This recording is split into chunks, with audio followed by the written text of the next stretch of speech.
শহীদ রাষ্ট্রপতি জিয়াউর রহমানের ৮৯তম জন্মবার্ষিকী আজ। স্বাধীনতার সঠিক ইতিহাস তুলে ধরলেই তরুণদের কাছে স্পষ্ট হবে শহীদ জিয়ার অবদান, বলেছেন তারেক রহমান। চাপাই সীমান্তে বাংলাদেশ ভারত উত্তেজনা, স্থানীয়দের সংঘর্ষ, অন্তর্বর্তী সরকারকে নাজুক করার অপচেষ্টা, অভিমত নিরাপত্তা বিশ্লেষকদের। এবার ঋণ খেলাপিদের মনোনয়ন দেবে না বিএনপি, জানালেন মির্জা ফখরুল। ফ্যাসিস্টদের সংসদে যেতে না দেওয়ার আহ্বান বদিউল আলম মজুমদারের। সরকার অবিবেচকভাবে কর বাড়াচ্ছে, বলেছেন দেবপ্রিয় ভট্টাচার্য। টিসিবির ১ কোটি কার্ডধারীর ৩৭ লাখই ভুয়া, জানালেন বাণিজ্য প্রতিষ্ঠান। দেখছিলেন ক্রাউন 7 সংবাদ শিরোনাম, এবার বিস্তারিত। বাংলাদেশি জাতীয়তাবাদ ও বহুদলীয় গণতন্ত্রের প্রবক্তা শহীদ রাষ্ট্রপতি জিয়াউর রহমানের ৮৯তম জন্মবার্ষিকী আজ। ১৯৩৬ সালের ১৯ জানুয়ারি বগুড়ার গাবতলীতে জন্মগ্রহণ করেন তিনি। ক্ষণজন্মা এই পুরুষের বর্ণাঢ্য জীবনের কিছু দিক তুলে ধরছেন আমাদের বিশেষ প্রতিনিধি সিকান্দার রেমান।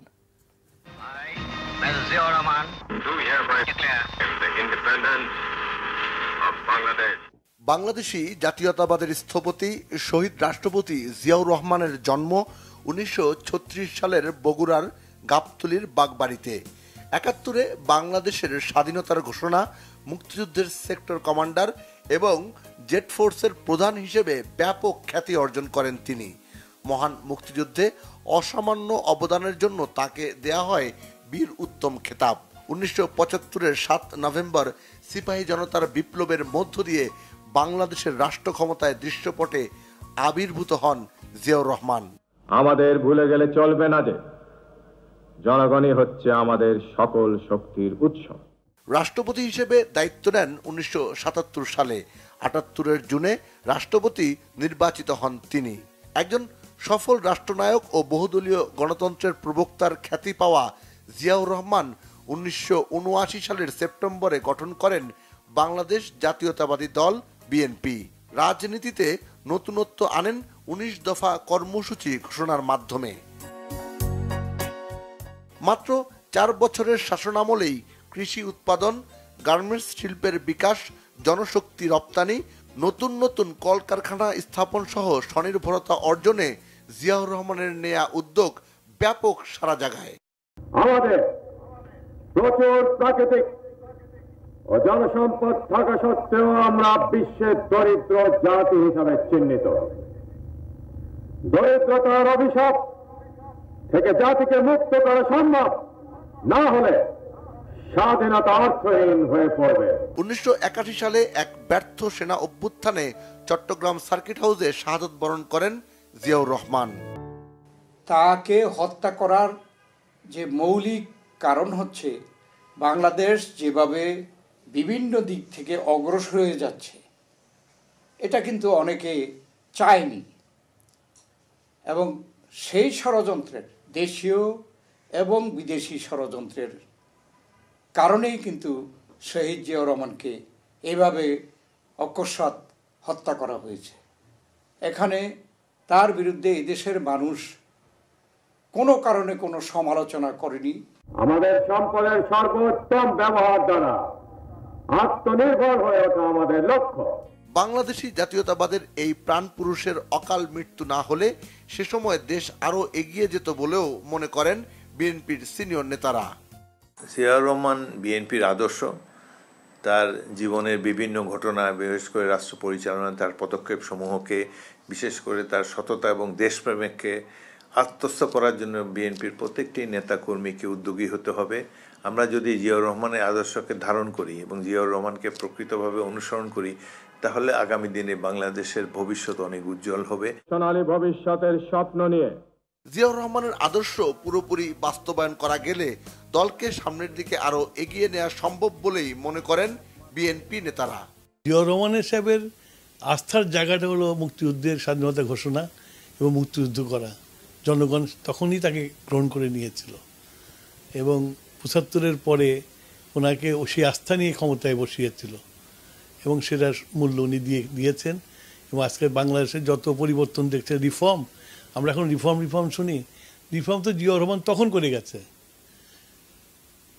একতন্ত্র থেকে বহুদলীয় গণতন্ত্র, ক্লোজ ইকোনমি থেকে ওপেন ইকোনমি তৈরি করা, ম্যান পাওয়ার এক্সপোর্ট করা, কি না উনি করেন নাই। তো সুতরাং বড় রিফর্মার এই দেশে যে কেউ থেকে থাকে জিয়াউর রহমান সাহেব, তার চেয়ে বড় রিফর্মার কেউ নাই। মৃত্যুর এত বছর পরও বিএনপির নেতাকর্মী সমর্থক সহ অগণিত মানুষের স্মৃতিতে ভাস্বর হয়ে আছেন বাংলাদেশি জাতীয়তাবাদের প্রাণ পুরুষ জিয়াউর রহমান।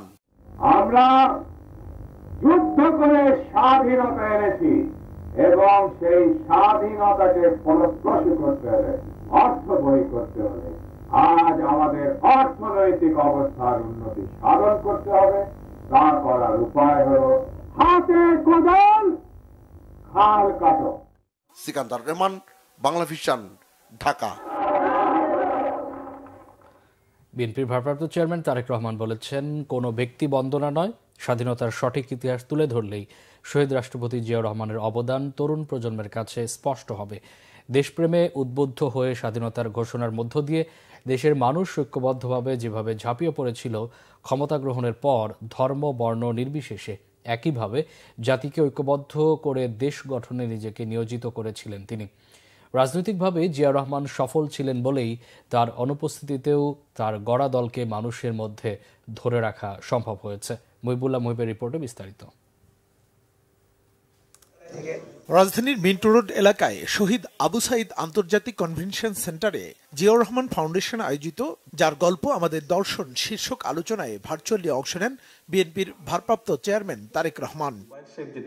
এ সময় তিনি মহান মুক্তিযুদ্ধে শহীদ প্রেসিডেন্ট জিয়াউর রহমানের অবদানের কথা তুলে ধরেন। জানান, মুক্তিযুদ্ধের অবিসংবাদিত নেতা হিসেবে আবির্ভূত হয়েছিলেন তিনি। তৎকালীন সেনাবাহিনীর সদস্যরা মুক্তিযুদ্ধের পক্ষে, এটি জিয়াউর রহমানের স্বাধীনতা ঘোষণার মধ্য দিয়েই মানুষ জানতে পেরে মুক্তিযুদ্ধে ঝাঁপিয়ে পড়ার শক্তি পেয়েছিল। আমরা দেখেছি শহীদ রাষ্ট্রপতি জিয়াউর রহমান যখন সময় এসেছে দেশের স্বাধীনতা রক্ষা করা বা স্বাধীনতা ছিনিয়ে আনা, আমরা যখন দেখেছি সময় এসেছে দেশের মাটিকে রক্ষা করা শত্রুর কবল থেকে, আমরা যখন দেখেছি যে সময় এসেছে দেশের মানুষকে রক্ষা করা, দেশের মাটি সার্বভৌমত্ব রক্ষা করা, সেই সময় শহীদ রাষ্ট্রপতি জিয়াউর রহমান স্বাধীনতার ডাক দিয়েছেন। মুক্তিযোদ্ধা যারা ছিলেন, যারা যুদ্ধ করেছেন, তাদেরকে ঐক্যবদ্ধ করার চেষ্টা করেছেন, উজ্জীবিত করেছেন মানুষকে মুক্তিযুদ্ধে এগিয়ে আসার জন্য। এবং একজন সৈনিক হিসেবে যা দায়িত্ব, সেই দায়িত্ব উনি সর্বোচ্চ দিয়ে উনি পালন করেছেন। তারেক রহমান বলেন, ক্ষমতা গ্রহণের পর দলমত ও জাতি বর্ণ ভেদাভেদ ভুলে সবাইকে ঐক্যবদ্ধ করাই ছিল জিয়াউর রহমানের মূল লক্ষ্য। বাংলাদেশকে বিশ্বের দরবারে তুলে ধরতে তিনি যে অবদান রেখে গেছেন তা অনন্তকাল মনে রাখবে দেশের মানুষ। উনি যে আদর্শ দিয়েছেন, যে 19 দফা দিয়েছেন, সেগুলোর মাধ্যমে উনি মানুষকে ঐক্যবদ্ধ করার চেষ্টা করেছেন, জাতিকে বিভক্ত না করে। পূর্বে আমরা দেখেছি, উনি দায়িত্ব গ্রহণের আগে আমরা দেখেছি বিভিন্ন রকম থিওরি দিয়ে জাতিকে বিভক্তির চেষ্টা হয়তো করা হয়েছিল, কিন্তু উনি চেষ্টা করেছেন সকল জাতিকে বাংলাদেশি বলতে যাদেরকে বোঝায়, বাংলাদেশ, এখানে আলোচকবৃন্দ আলোচনা করেছেন। স্বাভাবিকভাবে একটি দেশের মধ্যে বিভিন্ন ধরনের মানুষ থাকতেই পারেন, থাকাটাই স্বাভাবিক। উনি চেষ্টা করেছেন সকলকে এক জায়গায় নিয়ে আসার জন্য, এবং সবচেয়ে সেটি ধর্ম বর্ণ সকল কিছুর উপরে গিয়ে উনি একটি পরিচয় দিয়েছিলেন, আমরা বাংলাদেশি। অনুষ্ঠানে যুক্তরাজ্য থেকে ভার্চুয়ালি যুক্ত হয়ে শিশুদের জন্য জিয়াউর রহমানের অবদানের কথা তুলে ধরেন তারেক রহমানের স্ত্রী ডাক্তার জোবাইদা রহমান। আজ স্মৃতিচারণ করতে গিয়ে আমার মনে পড়ে শৈশব ও কৈশোরে জাতীয় শিশু সংগঠন ও শিশু কিশোরদের প্রতিযোগিতামূলক অনুষ্ঠান নতুন কুড়িতে অংশগ্রহণের দিনগুলো। সেই দিনগুলিতে শ্রদ্ধেয়া মাতা বেগম খালেদা জিয়া এবং শ্রদ্ধেয় শহীদ রাষ্ট্রপতি জিয়াউর রহমান, তাদেরকে পেয়েছি কয়েকটি অনুষ্ঠানে। তাদের উৎসাহ, অনুপ্রেরণা আমার মতো আরো অনেক শিশু কিশোরদের চলার পথের পাথেয়। ৭১-এর মুক্তিযুদ্ধ এবং ২৪-এর গণঅভ্যুত্থানের চেতনা বাস্তবায়নে কাজ করার অঙ্গীকার করেন বক্তারা। মুহিবুল্লাহ মুহিব, বাংলা ভিশন, ঢাকা। বেগম খালেদা জিয়ার স্বাস্থ্যের অবনতি হয়েছে এমন খবরকে বাংলাদেশের কয়েকটি গণমাধ্যমের মন গড়া বলে দাবি করেছেন যুক্তরাজ্য বিএনপির সভাপতি এম এ মালেক। তিনি বলেন, বেগম জিয়ার চিকিৎসার সার্বিক বিষয় নিয়ে শনিবার আপডেট ব্রিফিং দেওয়ার কথা ছিল, পরে তা বাতিল করা হয়। তবে চিকিৎসার বিষয়ে রবিবার ব্রিফিং করা হতে পারে। ওনার এক্স্যাক্টলি মানে হেলথের যে, কারণ একদিনে তো উনি ওভারনাইট কোনো ডাক্তারের, কারণ একটা জিনিস যদি আপনি খাইলে ব্লাডে দিতে হইলে 12 ঘন্টা লাগে, 14 ঘন্টা লাগে। তো মেডিসিন চলছে এখন, ইমপ্রুভমেন্ট আল্লাহ যদি আমাদের সবার দোয়া কবুল করে, তাহলে আলহামদুলিল্লাহ বাংলাদেশে উনি ফিরবেন, এতে তো কোনো সন্দেহ নেই। আল্লাহর কাছে তো সবচেয়ে প্রিয় হচ্ছে যে দোয়া করা, মার জন্য দোয়া করা। আমাদের নেত্রী, আমাদের মা মাদার অফ ডেমোক্রেসি যেটা আমরা বলি, ওনার জন্য আমরা আপনাদের মাধ্যমে আমরা সবার কাছে দোয়া কামনা করছি। এবার গাছ ও ফসল কাটা নিয়ে চাঁপাইনবাবগঞ্জ সীমান্তে উত্তেজনা দুদেশের নাগরিকদের মধ্যে। ভারতীয়দের হামলায় আহত হয়েছে 3 বাংলাদেশি। সমাধানের চেষ্টা করছে বিজিবি, বিএসএফ। সীমান্তে এই উত্তেজনার জন্য ভারতকে দুষলেন নিরাপত্তা বিশ্লেষক অবসরপ্রাপ্ত ব্রিগেডিয়ার শাহেদুল আনাম খান। চাঁপাইনবাবগঞ্জ প্রতিনিধি শাখওয়াত জামিল দোলনকে সাথে নিয়ে জিয়া খানের রিপোর্ট। চাঁপাইনবাবগঞ্জে বাংলাদেশ ভারত সীমান্তে দুদেশের মানুষের মধ্যে চরম উত্তেজনা।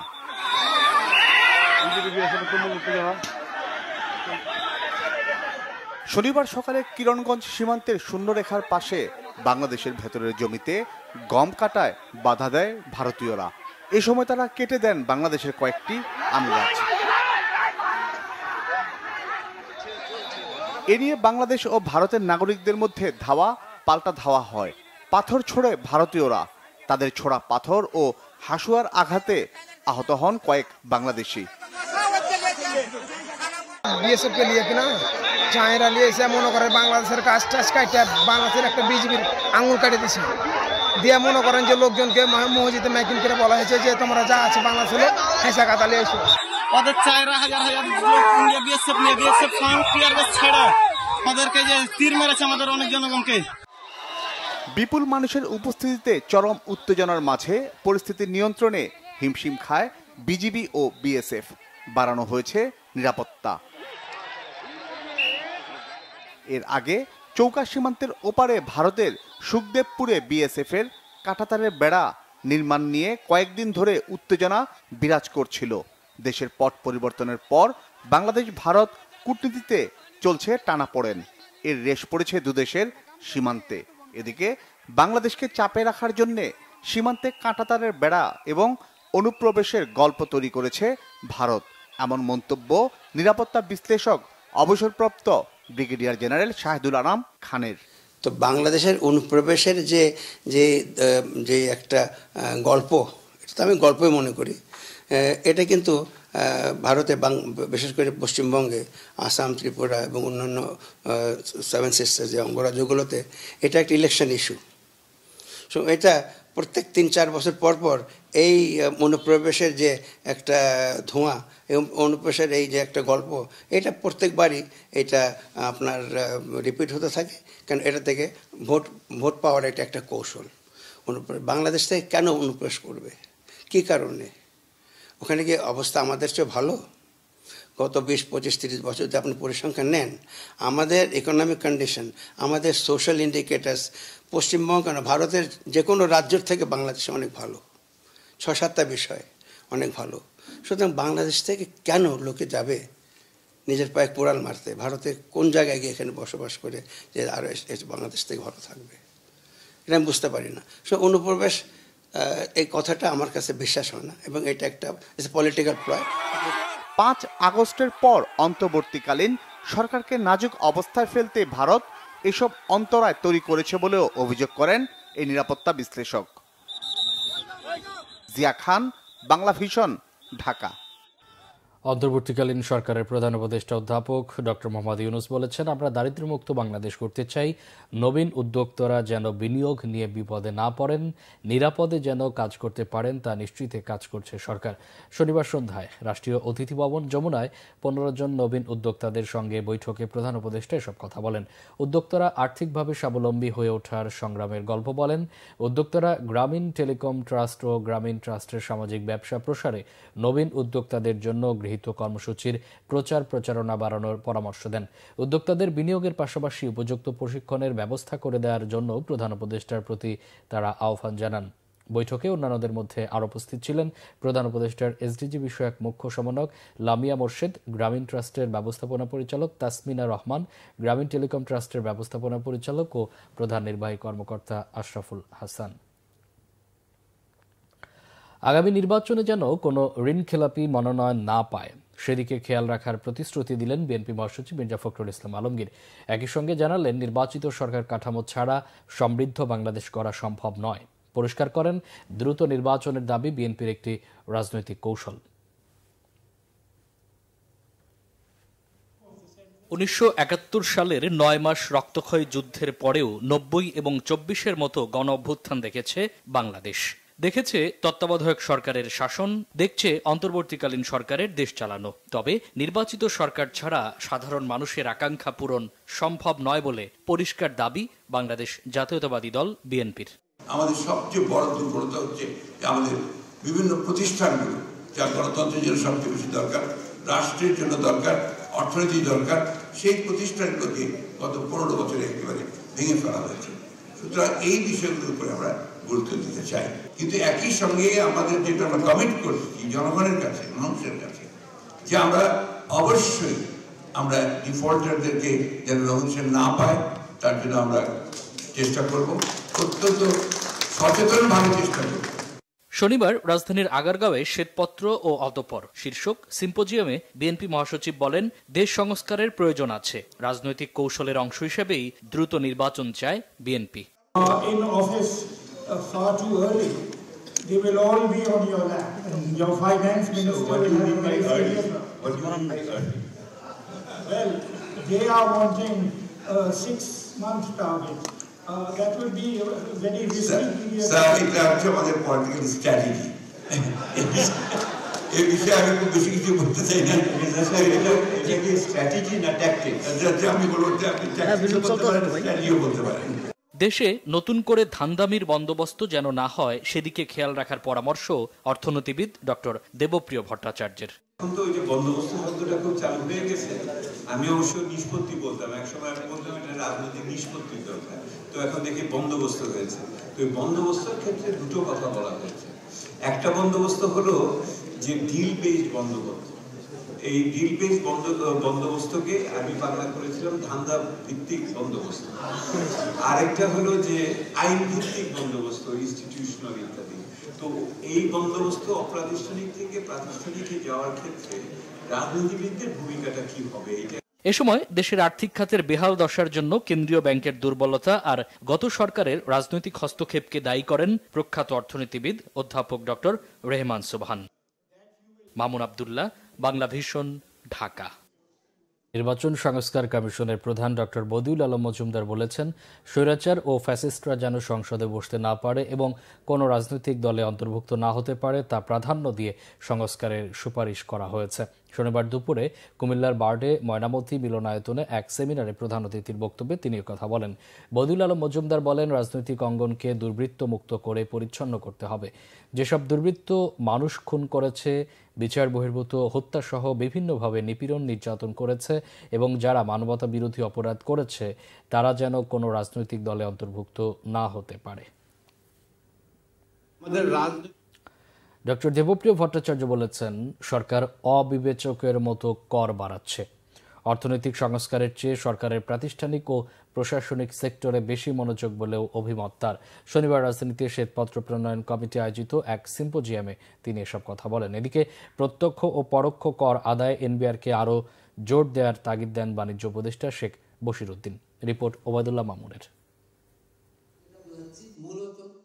অর্থনৈতিক সংকট থেকে উত্তরণে নানামুখী পদক্ষেপের পাশাপাশি অর্থনৈতিক শ্বেতপত্র প্রকাশ করা হয়েছে। তবে কমিটির প্রতিবেদন নিয়ে বিতর্ক রয়েছে সরকারের ভেতরেও। সামনের বাজেট ও অর্থনৈতিক নানা সংকট নিয়ে রাজধানীর আগারগাঁওয়ে সিম্পোজিয়ামে শ্বেতপত্র প্রণয়ন কমিটি দিনব্যাপী অনুষ্ঠানে উঠে আসে এসব কথা। এতে অংশ নেন রাজনৈতিক, ব্যবসায়িক, গবেষক, আমলা সহ দেশি বিদেশি দাতা সংস্থার প্রতিনিধিরাও। দেশের অর্থনীতি এখনও টালমাটাল দাবি অর্থনীতিবিদদের।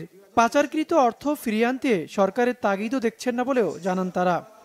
আমরা কেন আমাদের দেশ থেকে টাকা যেটা বাইরে গেছে সেটা ফেরত আনতে পারবো না, এবং সেই জন্য আমরা বলেছি যে বাজেটে যথেষ্ট পরিমাণে এটার জন্য বাজেটারি অ্যালোকেশন থাকতে হবে। সরকার একদিকে ভ্যাট বাড়াচ্ছে, অন্যদিকে গত 15 বছরে দেশের 40% অর্থ লোপাটে অভিযুক্ত আমলাদের তুষ্ট করতে আবারও মহার্ঘ ভাতা দিচ্ছে বলে অভিযোগ ছাত্র প্রতিনিধিদের। বেশিরভাগ মানুষের জীবন কিন্তু এখন একটা লোয়ার ইনকাম কান্ট্রির মতো হয়ে গেছে, এবং যে সিরিয়াস লেভেলের ইনকাম ডিসপ্যারিটি, এটাই কিন্তু আমাদের ইকোনমিতে যে আপনারা বাজেট তৈরি করছেন, আপনারা কিন্তু প্রতি ক্ষেত্রে স্ট্যাটিস্টিক্স দেখে হচ্ছে জাজ করছেন, বাট এই স্ট্যাটিস্টিক্সের সাথে আসলে গ্রাউন্ড রিয়েলিটির আমি খুব কম মিল পাই। সংকট সমাধানে অর্থনৈতিক সংস্কারে সরকারকে আরও মনোযোগের তাগিদ দেন শ্বেতপত্র প্রণয়ন কমিটি প্রধান।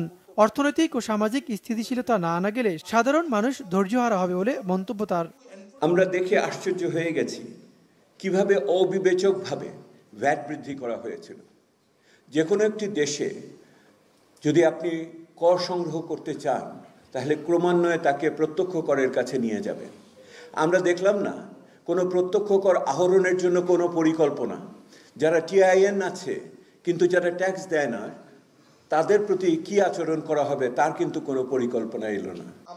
গত 15 বছরে সমাজে বৈষম্য তৈরি হয়েছে বলে আন্দোলন হয়েছে মন্তব্য করে বাণিজ্য উপদেষ্টা বলেন, নীতি পরিবর্তনের মাধ্যমে এই বৈষম্য দূর করা হবে। ডাইরেক্ট এবং ইনডাইরেক্ট ট্যাক্সের এই কম্বিনেশনটা শুধু অনলি ডাইরেক্ট ট্যাক্সের উপরে ডিপেন্ড করাটা maybe for a matured economy is very good. সমাজের বৈষম্যগুলো আমাদেরকে নীতির মাধ্যমে দূর করতে হবে। অর্থনৈতিক মন্দার মধ্যেও গেল ডিসেম্বরে ব্যাংকগুলো কিভাবে লাভবান হয়েছে তা খতিয়ে দেখা উচিত বলেও মন্তব্য করেন তিনি। এবং দেখা উচিত। ওবায়দুল্লাহ মামুন, বাংলা ভিশন, ঢাকা। এদিকে বাণিজ্য উপদেষ্টা এসকে বশির উদ্দিন জানিয়েছেন, টিসিবির 1 কোটি কার্ডধারীর মধ্যে 37 লাখ ভুয়া কার্ডধারী রয়েছে। শনিবার রাজধানীর চীন মৈত্রী সম্মেলন কেন্দ্রে শ্বেতপত্র প্রণয়ন কমিটি আয়োজিত সিম্পোজিয়ামে তিনি এ মন্তব্য করেন। 37 লক্ষ বাদ পড়েছে, তাদেরকে আমরা তো আবার 1 কোটি ম্যান্ডেট আছে, so why can't we expand it? And at the same time এই ফাইন্যান্সিয়াল স্ট্রাকচার যেটা আছে এটাকে যদি আমরা রিস্ট্রাকচার করতে পারি, এবং টিসিবির পণ্যের অনেকদিন মূল্য সমন্বয় করা হয়নি, এটা একটা politically sensitive decision maybe, but since we are not politician. নিষিদ্ধ ঘোষিত ছাত্র সংগঠন ছাত্রলীগের সন্ত্রাসী কর্মকাণ্ডের বিচার ও সন্ত্রাসীদের সাজা নিশ্চিতের দাবি জানিয়েছে জাতীয়তাবাদী ছাত্রদল। শনিবার রাজধানীর ইঞ্জিনিয়ার্স ইনস্টিটিউশন থেকে কেন্দ্রীয় শহীদ মিনার পর্যন্ত মার্চ ফর জাস্টিস কর্মসূচি শেষে এক সমাবেশে এই দাবি জানান বক্তারা। ছাত্রদলের সভাপতি রাকিবুল ইসলাম রাকিব বলেন, ছাত্রলীগকে নিষিদ্ধ করা হলেও সন্ত্রাসী কর্মকাণ্ডে জড়িত সংগঠনটির সদস্যদের গ্রেফতার করা হয়নি। ঢাকা ও জাহাঙ্গীরনগর সহ বিভিন্ন বিশ্ববিদ্যালয়ে তাদের সন্ত্রাসী কর্মকাণ্ডের অনুসন্ধানে তদন্ত কমিটি গঠন করা হলেও 5 মাস পেরিয়ে গেলেও প্রতিবেদন প্রকাশ করা হয়নি। এ সুযোগে ছাত্রলীগের সন্ত্রাসীরা দেশবিরোধী ষড়যন্ত্র চালিয়ে যাচ্ছে। একই সাথে সকল বিশ্ববিদ্যালয় ক্যাম্পাসে আন্ডারগ্রাউন্ড রাজনীতি নিষিদ্ধের দাবি জানান রাকিবুল ইসলাম। সংবাদ শেষ করব ক্রাউন 7 শিরোনামগুলো আরেকবার জানিয়ে। শহীদ রাষ্ট্রপতি জিয়াউর রহমানের 89তম জন্মবার্ষিকী আজ। স্বাধীনতার সঠিক ইতিহাস তুলে ধরলেই তরুণদের কাছে স্পষ্ট হবে শহীদ জিয়ার অবদান, বলেছেন তারেক রহমান। চাপাই সীমান্তে ভারত বাংলাদেশ উত্তেজনা, স্থানীয়দের সংঘর্ষ, অন্তর্বর্তী সরকারকে নাজুক করার অপচেষ্টা, অভিমত নিরাপত্তা বিশ্লেষকদের। এবার ঋণ খেলাপিদের মনোনয়ন দেবে না বিএনপি, জানালেন মির্জা ফখরুল। ফ্যাসিস্টদের সংসদে যেতে না দেওয়ার আহ্বান বদিউল আলম মজুমদারের। সরকার অবিবেচকভাবে কর বাড়াচ্ছে, বলেছেন দেবপ্রিয় ভট্টাচার্য। টিসিবির 1 কোটি কার্ডধারীর 37 লাখই ভুয়া, জানালেন বাণিজ্য উপদেষ্টা। এই ছিল এখনকার মতো। পরে সংবাদ সকাল 7:30 দেখার আমন্ত্রণ রইল। এছাড়া বাংলা ভিশন সংবাদ ও সংবাদ সংশ্লিষ্ট অনুষ্ঠান দেখতে ভিজিট করুন www.news24.com ও facebook.com/banglavisionnews এবং সাবস্ক্রাইব করুন youtube.com/banglavisionnews। এতক্ষণ সাথে থাকায় অসংখ্য ধন্যবাদ।